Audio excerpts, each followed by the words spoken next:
या ना, इसे या ना anonymous या ना, you should be in Pakistan to roast others.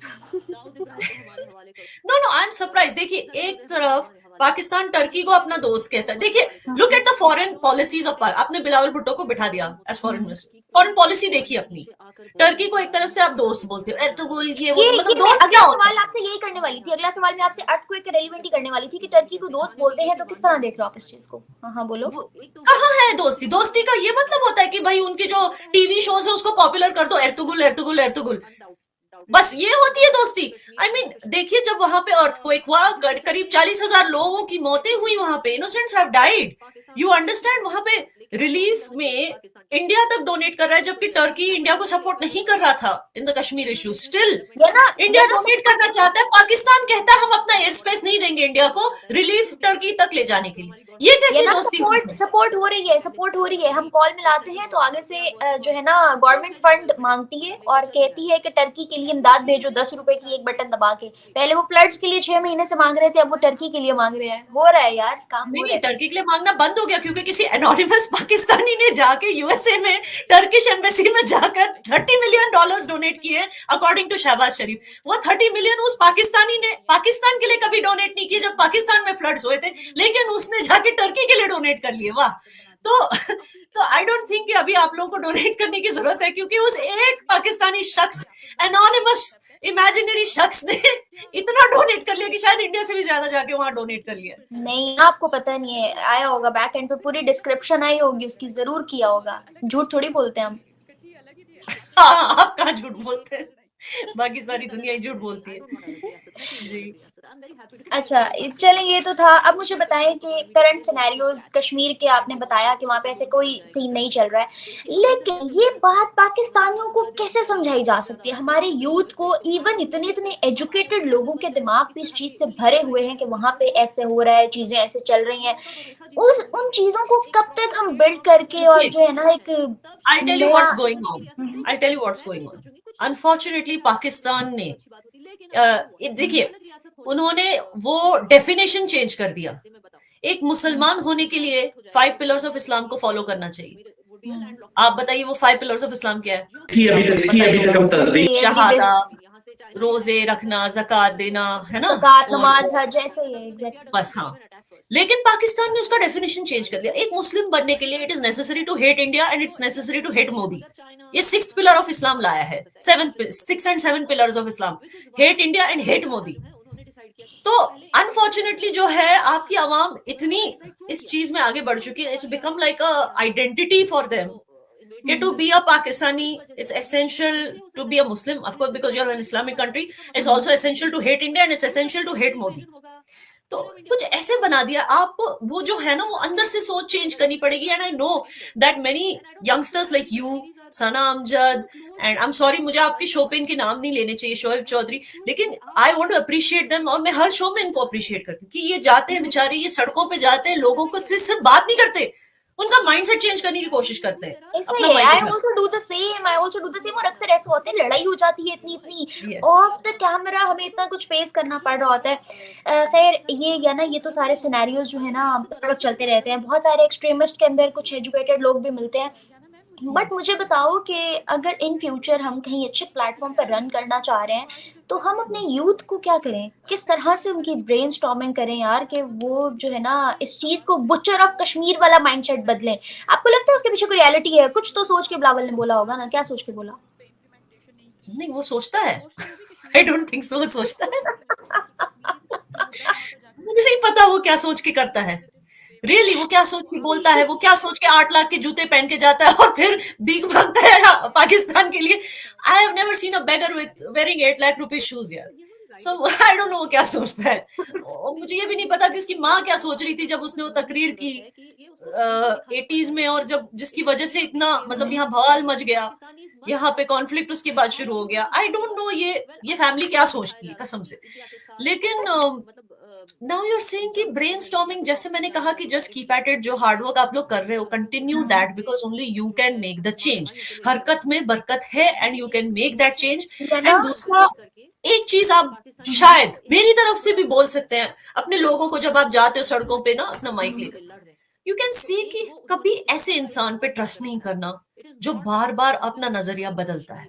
अब देखिए, जो इंसान क्लैरिटी ऑफ थॉट के साथ चलता है स्टार्ट से एंड तक, उसी पे भरोसा करना।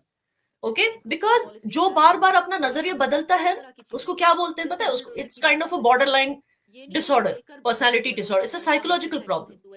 लेकिन आप देखिए, आप जिस मोदी को इतना हेट करते हैं स्टार्ट से एंड तक एक ही चीज, सबका साथ सबका विकास। जिस अमित शाह को आप हेट करते हैं स्टार्ट से एंड तक एक ही चीज, घर में घुस के मारेंगे।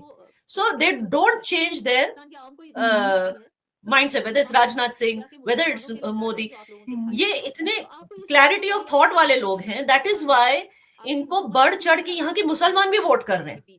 अदरवाइज आप मुझे बताएं थम्पिंग मेजोरिटी कहां से आएगी Obviously. जब 24% ऑफ इंडिया इज मुस्लिम?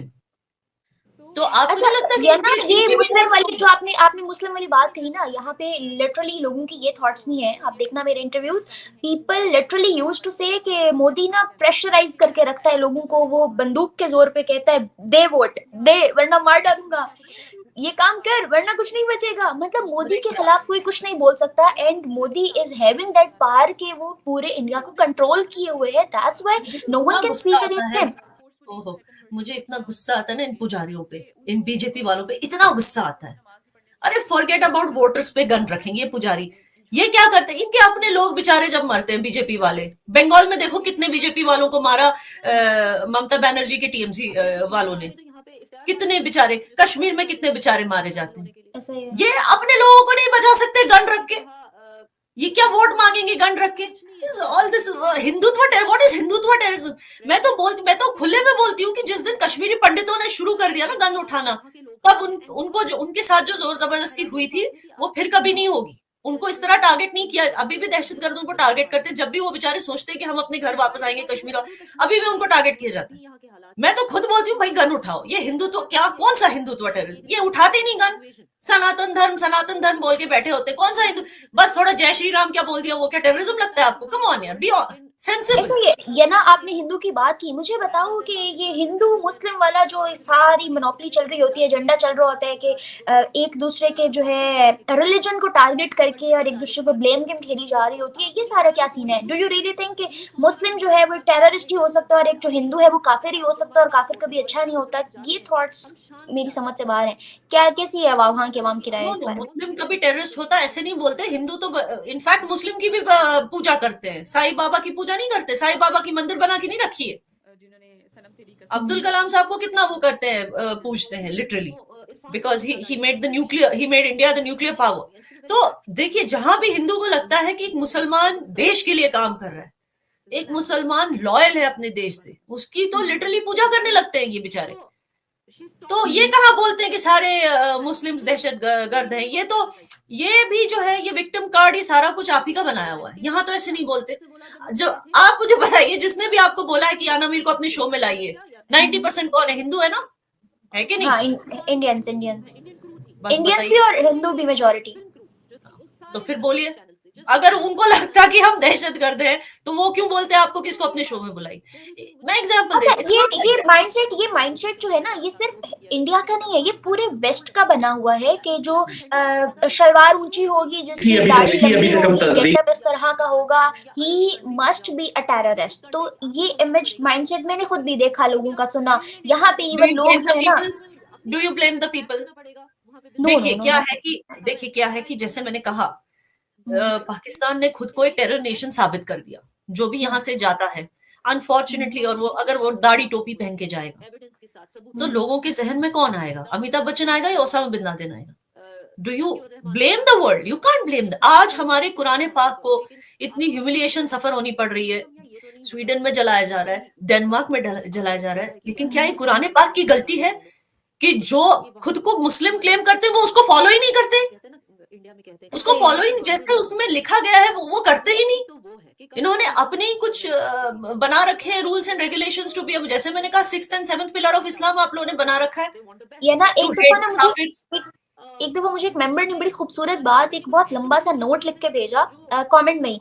तो मैं ज़्यादातर नहीं पढ़ती, लेकिन अक्सर ऐसा होता है कि I just go through my comments के लोग क्या चाह रहे हैं, अवाम क्या चाह रही है, whether they are agreeing with my statements और नॉट। तो मैं पढ़ रही थी, उसमें एक बंदे ने लिखा हुआ था कि मेरा टॉपिक ये था कि अगर आप लोगों को लगता है कि हिंदू जो है वो काफ़िर है, तो फिर चाइना और यूएसए के लोग मतलब जो ब्रिटिश हैं, वो लोग काफ़िर नहीं है, उनके साथ वहाँ से जो है आप लोग लोन क्यों ले रहे हो, वहाँ से जो पाक चीन दोस्ती क्यों कह रहे हो, क्या वो भी तो काफ़िर हुए ना फिर, अगर हर नॉन मुस्लिम काफ़िर है तो डेफिनेशन तो यही है ना।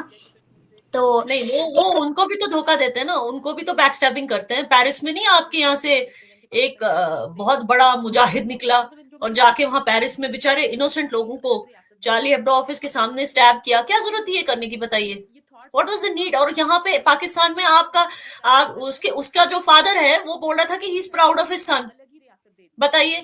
अच्छा, लंदन में ट्रेन बॉम्बिंग में कौन पकड़े गए? सारे पाकिस्तानी। तो ऐसा जिनसे ही है लोन उठाए हैं, आप सोचिए जिन देशों ने, जिन मुल्कों ने आपको हेल्प किया है, उन पर भी पाकिस्तानियों ने जाकर अटैक किया है। अच्छा, यूके में सारे जो चाइल्ड रेपिस्ट हैं, unfortunately I have to use this word on your show, सारे Pakistan, all the pedophiles who are booked for pedophilia, who are charged, who are in jail, are all Pakistani. अब बताओ, ये this is the way जो country आपको help करती है, आपको support करती है, इवन आपके नैरेटिव में भी सपोर्ट करती है। या ना, वो तो उसकी बैक एंड पे ना सबसे बड़ी वजह ये है कि कोई भी कंट्री जब वो स्ट्रेंथ में आना चाह रहा होता है या आता है, या वो एक फॉर्म में आता है ना, तो उसको सबसे पहले अपने लॉ के ऊपर काम करने की ज़रूरत होती है, उसके बाद अपने हॉस्पिटल्स वगैरह के ऊपर और अपनी एजुकेशन के ऊपर। ये 3 बेसिक सेक्टर्स हैं जिनके ऊपर सबसे ज़्यादा काम करना होता है। पाकिस्तान सबसे ज़्यादा लैक ही यहाँ पे कर रहा है कि ना ही तो पहले नंबर पे लॉ है, ना ही एजुकेशन है, और ना ही मेडिकेशन है। तो जब तक ये 3 चीज़ें स्टेबल नहीं होंगी ना, तो being a Pakistani I totally agree. और चाहे बेशक यहाँ पे कहा जाता है फ्रीडम ऑफ स्पीच नहीं है, लेकिन ये बात तो हम भी बहुत खुले होकर बोलते हैं कि यार इन 3 चीज़ों पे जो बहुत ज़्यादा हमें कंस्ट्रक्शन की ज़रूरत है। तो जब लॉ यहाँ आपकी बेसिक का लॉ स्ट्रांग नहीं है ना, तो आप फॉरेन कंट्रीज में जाकर खुद को उसी तरह रिप्रेजेंट करोगे। पहले मैं वो कमेंट की बात करी थी, तो दैट मैन जस्ट सेड कि यार आप खुद को मुसलमान कहते हो, खुद को बड़ा पाक साफ कहते हो, पाक दामन कहते हो, सबसे पहले आप पे सूद हराम है। मुझे बताओ फिर इंटरेस्ट पे लोन सऊदीया से क्यों लेते हो? आप भी मुस्लिम कंट्री, वो भी मुस्लिम कंट्री, फिर बोलो इंटरेस्ट फिर। कहाँ से आ गया?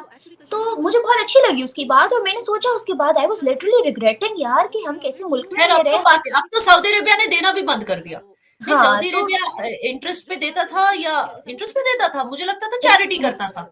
इंटरेस्ट पे लोन था।